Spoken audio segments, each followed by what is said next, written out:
Breaking news in Michigan, where multiple people were shot at a Mormon church. This is in Grand Blanc, just outside of Flint.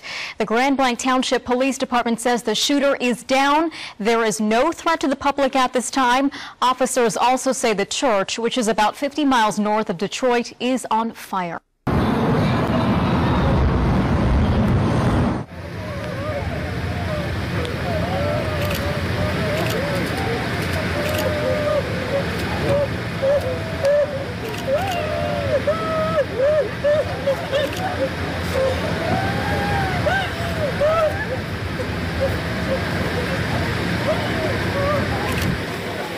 Grand Blanc? I'm from Fenton, but this is my ward.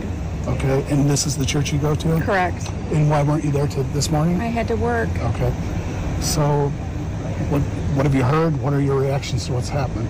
I'm in complete disbelief, and my heart just breaks. And my mom came out. She's also a member at the Commerce Ward, and she came out to pick me up, and we went out to go look at the church and pray on the grounds, but the street was blocked off, and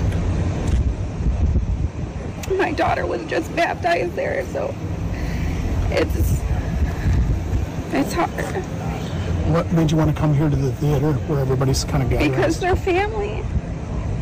Running Grand Blanc Township Police Department, here to give you an update on the active shooter situation that we had, and it settled just recently on today's date at 10:25 a.m.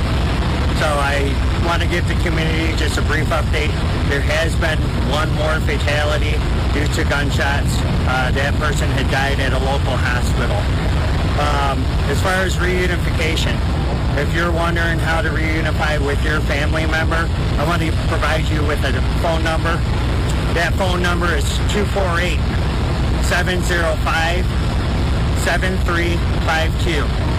That number will lead you to the Red Cross, who is on scene over there at Trillium with several people who were at the church when this incident took place, and they will be able to tell you where your family member is at. For the community, we know that you're hurting right now, and we also want to provide services to our entire Grand Blanc community starting tomorrow from 8 a.m. to 8 p.m. and all throughout this week at the Grand Blanc Township Police Department. You could come in if there's anything that you're thinking, anything that you want to talk about. We'll have counselors. I want to give all the praises and the honor to Yahweh Bahashim, Yahweh Shah Bahashim, Ruach HaKodesh, and double honors to the elder apostles and the elder bishops of Great Millstone. Honors as well to the other elders, you brethren, you fellow believers of this truth. Shalom to you few sisters. Shalom to you elect, you hopeful elect. Peace to you. So anyway, I got this video shared to me from quite a few people and brothers. Judah Tribe, the water for sharing this. I got quite a few videos that he shares.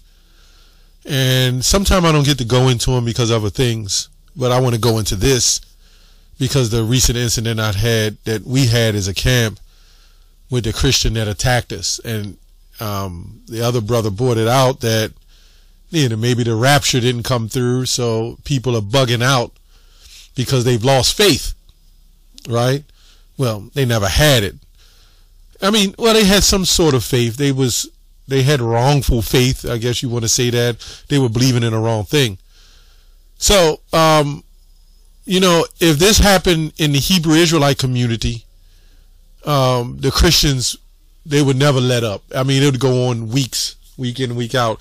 But I want to show you that the Lord is bringing judgment on these people who had their hand in our captivity, right? So we're going to go to Joel, the 3rd chapter, go to the KJV, and then I'm going to go to some AI, surprising what they have to say.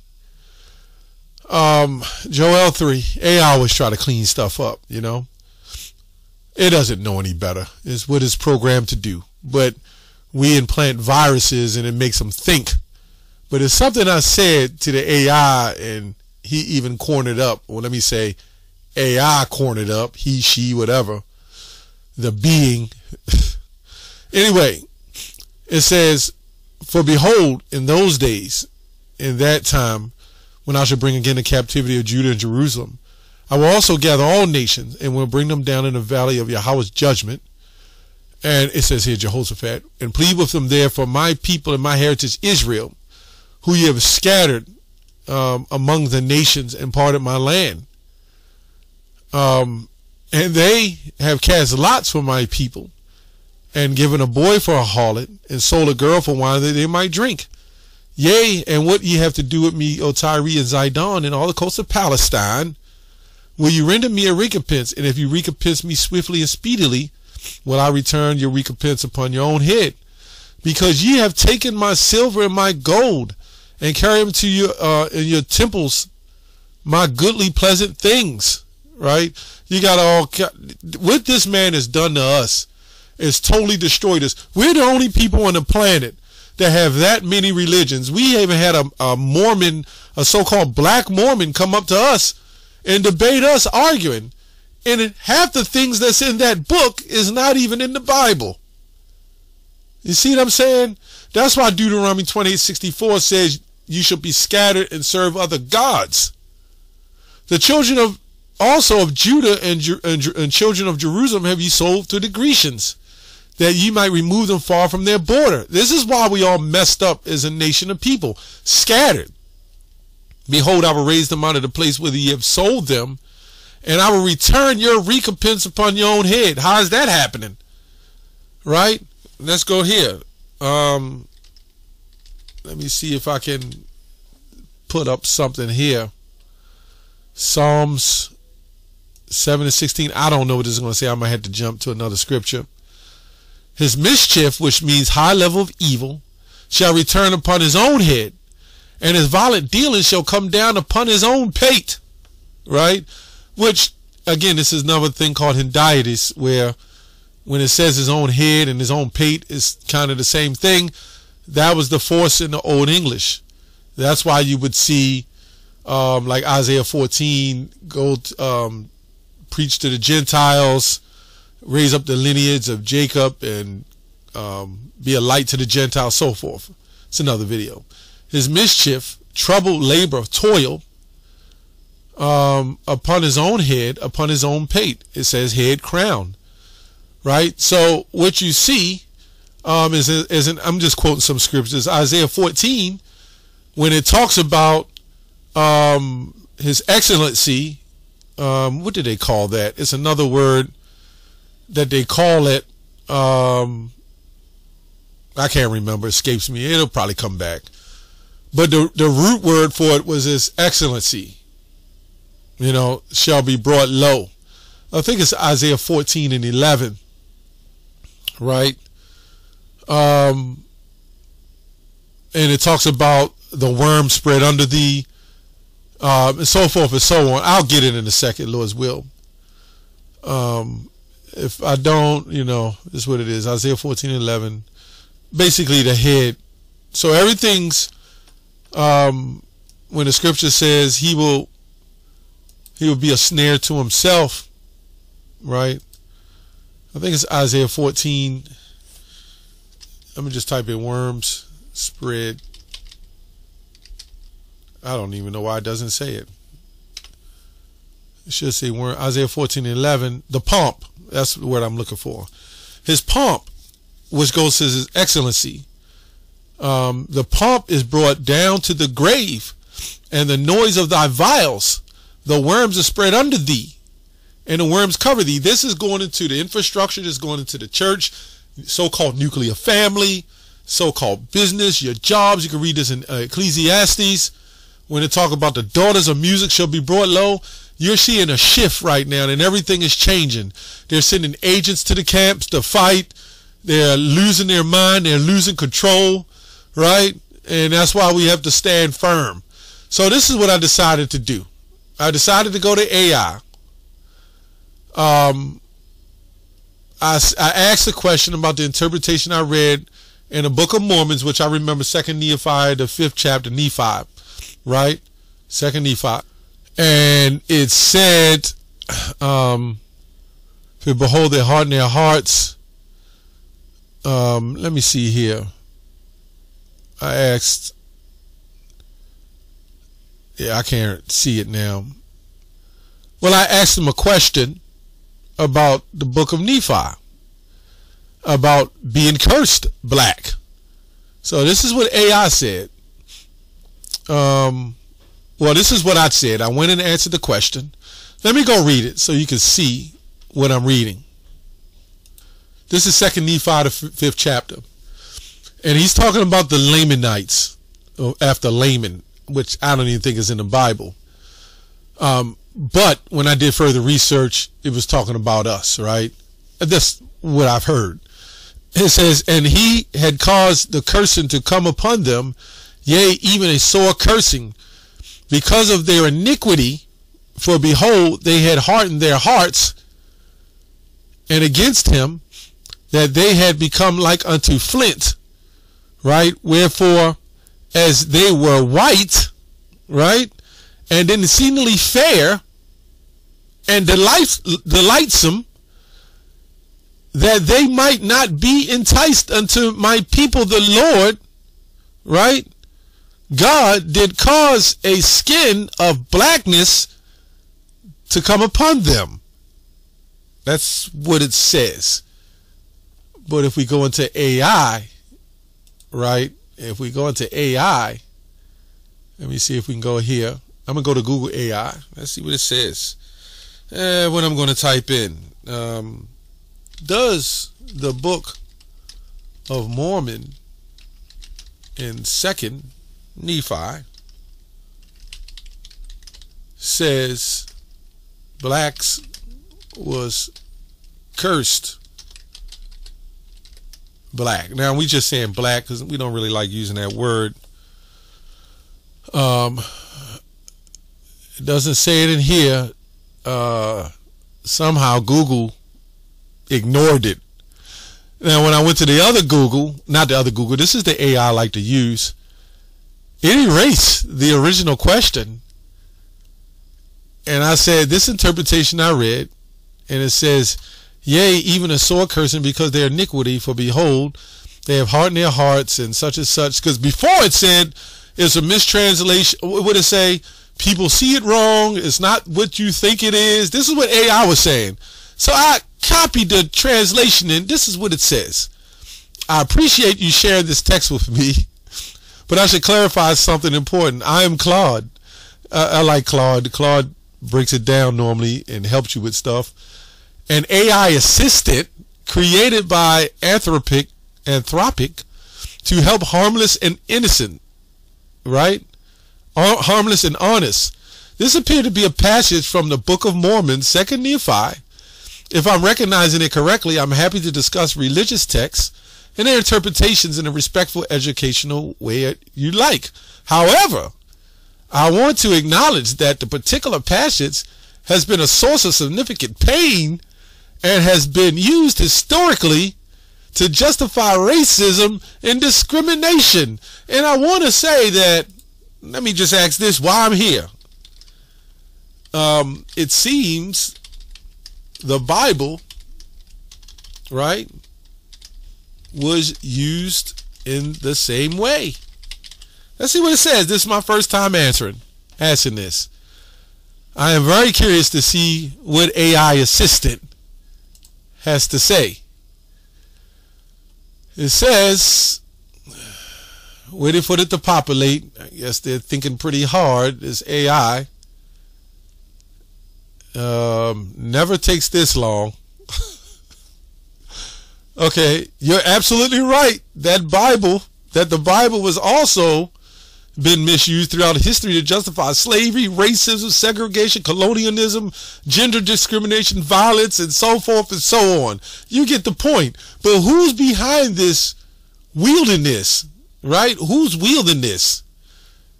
We got to give you the answer. Let's go to the book. Some of you already know where I'm going at. Let's go to the book of Job, the 9th chapter. Let's see what it says. It says, the earth is given into the hand of the wicked. He covereth the faces of the judges thereof. If not, where and who is he? Yep. We know who it is. And what these people do is they hide behind phantom organizations. I guess that's the best way I could say it, right? They shareholding and so forth and so on, but all along they're funded under the seams, kind of like the Black Lives Matter was funded under the seams. Right? Yeah, just that too. Let's go to Matthew 12, and this is called a house divided. Then was brought unto him one possessed with the devil, blind and dumb, and he healed him, insomuch that the blind and the dumb both spake and saw. And all the people were amazed and said, is not this the son of David? Right? But who was the son of David? Solomon, right? But we, the Pharisees, heard it that said, this fellow doth not cast out devils, but the Beelzebub, the prince of the devils. So he's literally casting out devils, and they're calling him a devil. Sound familiar? Yeah, I'm going to move on from that. And yeah, and Jesus, Yahushua, knew their thoughts and said unto them, every kingdom divided against itself is brought to desolation, and every city of a house divided against itself shall not stand. Right? And if Satan shall cast out Satan, if he is divided against himself, how shall then his kingdom stand? So he's telling them, if I'm the devil casting out the devil, then how the hell can we stand? How the hell can we be united? So when you really think about contextually what he's saying, and I'm not trying to be deep about it, but when you really think about what he's saying, he's literally saying that if he is Satan, then he's going to fight himself. And how can he fight himself if he is Satan? I guess that's the best way to say it. If he is Satan and he's fighting against Satan, if you're a business, right, and you got another business, and both of you business under the same corporation, same leader, same banner, and you fight one another, how can your business stand? It can't. And this is why you see the scripture that says nation shall rise up against nation, kingdom against kingdom. This is why we know this the last days. We talking about nation when it's been the last days. We're talking about nation against nation, which is people against people. Right? Let's go up here. Let me read another. And sometimes scriptures come to mind. Let's go to Matthew 24 and 12. Right? Because iniquity which goes to lawlessness shall abound, the love of many shall wax cold. See, when you, as you Edomites, what you've done to the children of Israel, you've oppressed us. You put us in your dirty schools, poisoned us with the air in those schools. Let me just say that allegedly. Okay? There was lead in the water when I was young, and a good group of people in these ghettos was drinking lead, right? And, you know, the sick part about this whole thing is you'll get our people and black Christians that will stand here and cry, right? And want honor. And they will go down and do a victual for the Mormons, and they don't even believe in the same type of being. But meanwhile, this guy Trey Reed and this other guy was lynched and hung. We don't hear it in the media no more. Why? See, it's an attack on us, right? But we got the right-hand side working with us. And he's going to use the enemy of the enemy, right, to destroy one another. And that's what's ultimately going to happen in the Third World War with nuclear destruction. He's turning them against each other. They're going back to that caveman-like state, fighting each other in the caves in the mountains, right? That Ptolemy and Antiochus spirit. They're going all back to that, you know? And I just want to kick back and drink some wine. Joe, Deuteronomy 30:7. And the Lord thy God shall put all these curses upon thy enemies and on them that hate thee, which persecuted thee. Right? So when we read the book of 2 Nephi, the 5th chapter, and they promote this hate, when we see a people that take our land, set themselves up to be us, right? Try to take the situation that happened with us and try to turn it and say it was them just to reap the benefits off it.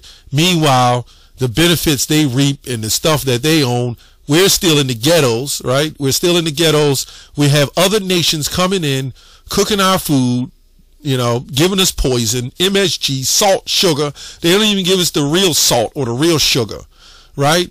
All modified, right? All inflated, so to speak. And then they gave us, the worst thing to eat is going them, and I've done it. You go in those stores, you get the chicken with the fries, which got the salt, right? Crystal salt cuts your arteries, and your body naturally tries to heal, but then that grease sticks to the arteries from the salt cutting them.